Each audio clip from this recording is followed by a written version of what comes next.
Today, I'm here to explain about this question. Given y is a function of x, find the following derivatives.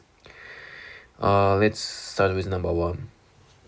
This might look a little bit easy, but it's actually complicated because so far, you've been asked to find the derivative of like these functions like this. You can easily solve it using power rule. It's going to be 3x squared. So it's actually important that this alphabet and this alphabet correspond. Then you can easily find the derivative. But in this case, it doesn't correspond together, so it's a bit tricky. So what would you do?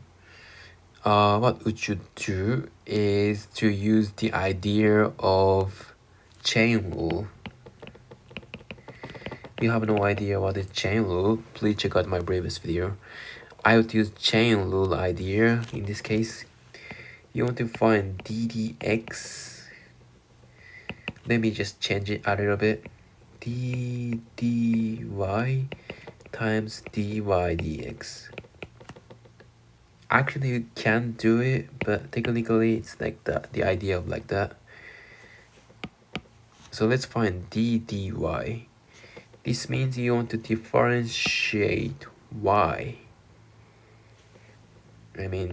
Differentiate this with the respect of y. So it's going to y times 4 to the power 4.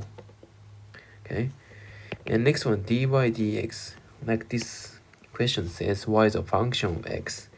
I'm not sure what it looks like, but it's like something like that. So dy dx, you can simply write just y prime.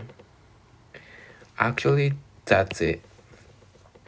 So again, if the function is y, you have to, it's going to be like this.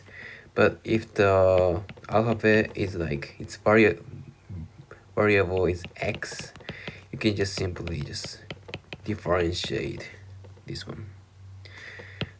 There's a difference.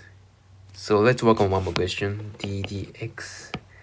So again, let's change a little bit, dy times dy dx.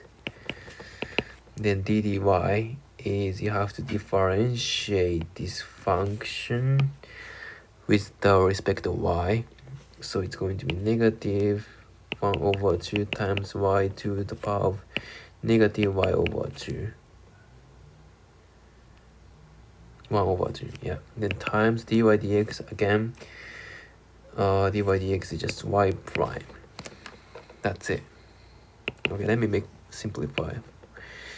2 square root of y times y prime. Actually, that's it.